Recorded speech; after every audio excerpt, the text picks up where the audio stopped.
The Holy Gospel of Jesus Christ, according to Matthew. Now when Jesus came into the district of Caesarea Philippi, he asked his disciples, "Who do people say that the Son of Man is?" And they said, "Some say John the Baptist, but others Elijah, and still others Jeremiah or one of the prophets." He said to them, "But who do you say that I am?" Simon Peter answered, "You are the Messiah, the Son of the living God." And Jesus answered him, "Blessed are you, Simon, son of Jonah, for flesh and blood has not revealed this to you, but my Father in heaven. And I tell you, you are Peter, and on this rock I will build my church, and the gates of Hades will not prevail against it. I will give you the keys of the kingdom of heaven, and whatever you bind on earth will be bound in heaven, and whatever you loose on earth will be loosed in heaven." Then he sternly ordered the disciples not to tell anyone that he was the Messiah. The rumors and the buzz about Jesus continued to grow. The crowds that surrounded him were no longer going home at the end of the day. They were following him for days at a time, camping out wherever he was. They would bring their loved ones, the lame, the blind, the mute, the deaf, those with injuries, anything you could imagine. And Jesus just kept on healing them with no regard for the worthiness of the person. If you came, you were healed. Along the way, Jesus miraculously fed another huge crowd, all the while teaching his disciples about this new perspective on life and God, and how he was changing the things that people had been used to for centuries.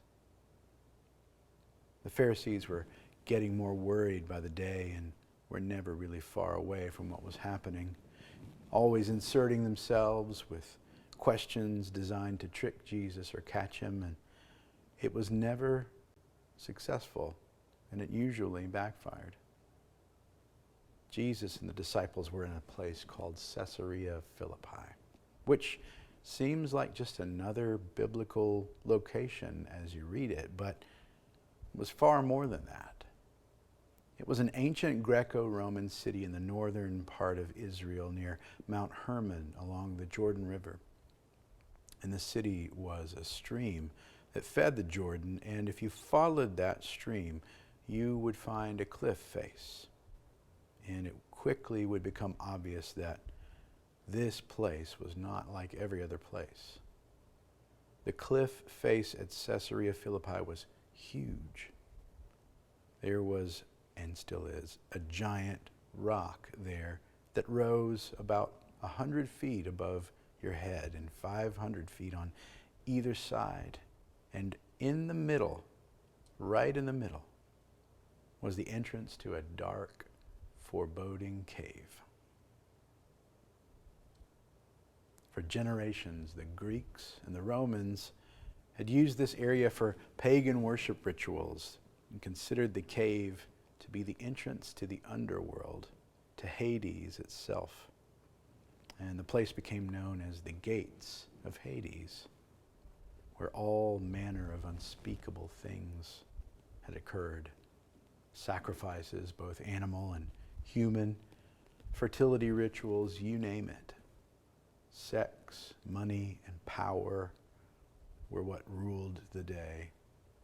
And this cave complex, and really Caesarea Philippi in general, was a place where Jews were forbidden to go. So it was really ironic that Jesus and the disciples ended up here. It was unclean. It was pagan. It was out of bounds.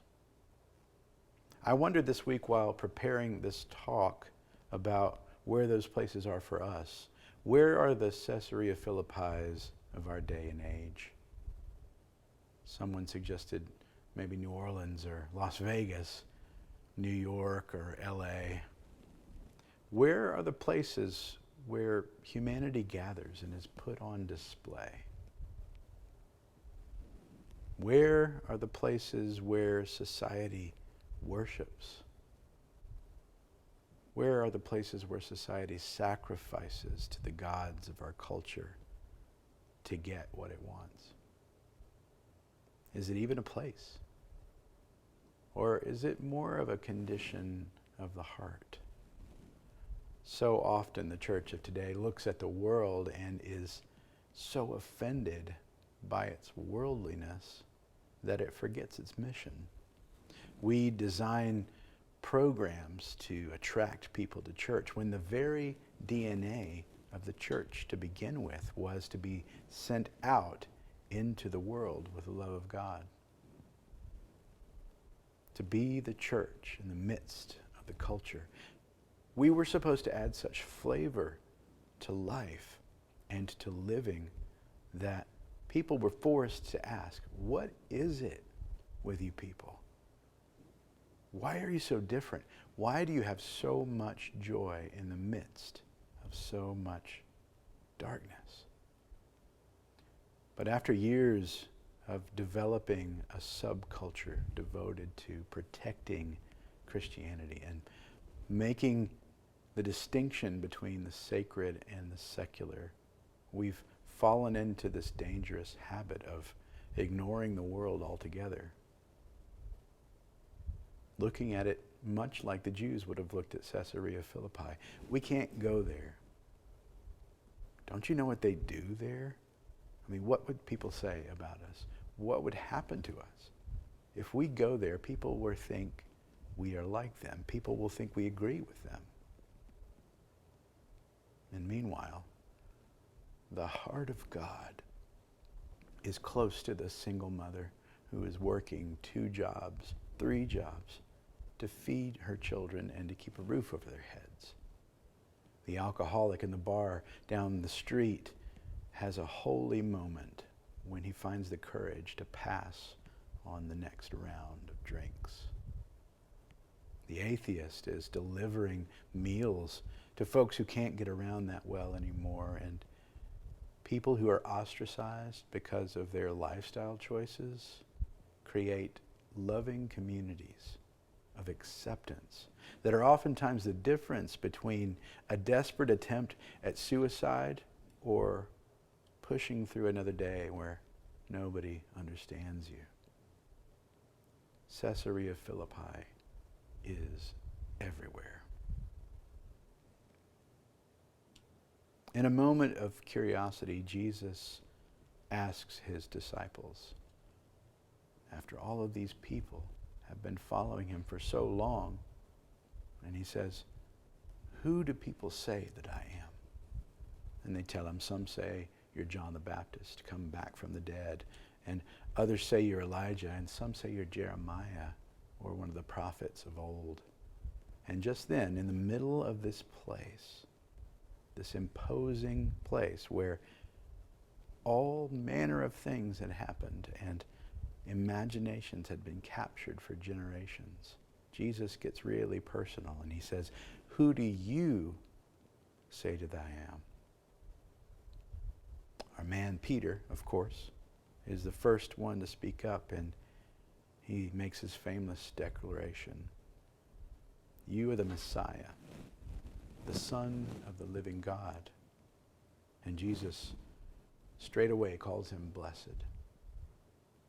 For flesh and blood has not revealed this to you, but my Father in heaven. Now, remember where we are here. Pagan Caesarea Philippi. That huge rock face looming overhead, and the cave that leads to the underworld. The symbols of everything around them, obvious to the disciples. And Jesus says, and I tell you, you are Peter, and on this rock I will build my church, and the gates of Hades will not prevail against it. You are Peter. You are as strong as this rock.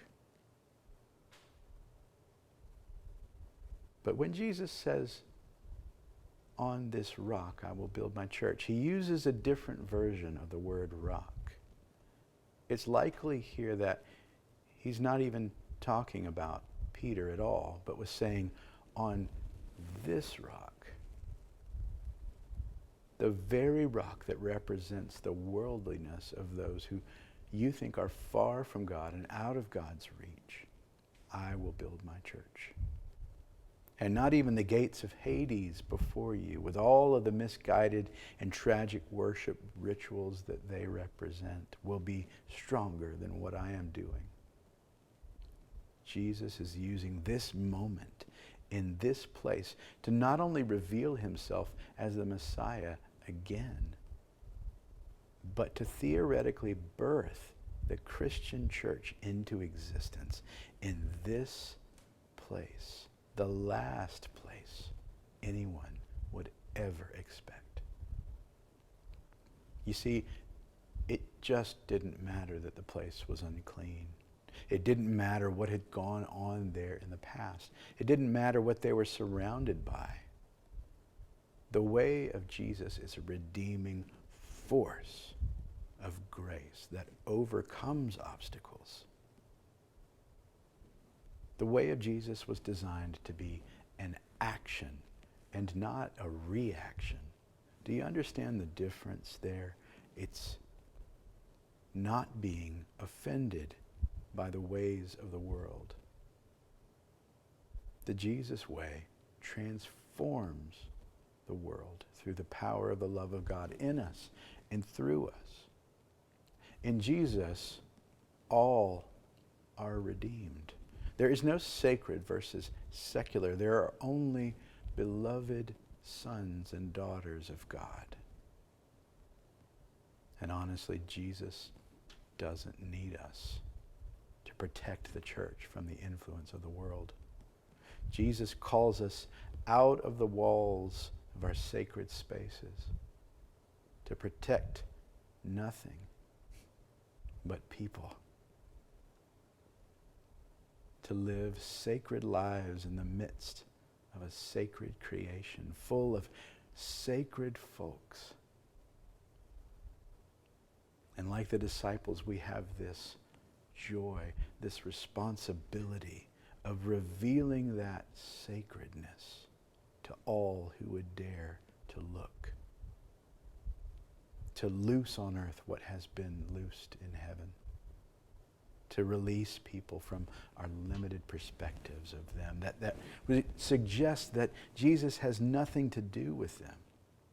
To declare the heavenly reality of God about everyone as being true and real and our very identity. That we are all the beloved children of God, reconciled to God through Christ from the foundations of the world. So, let's tear down our barriers. Let's overcome our fears. Let's change our attitudes about people. And let's join Jesus in Caesarea Philippi, because he's already there. And I don't think we want to miss out on that.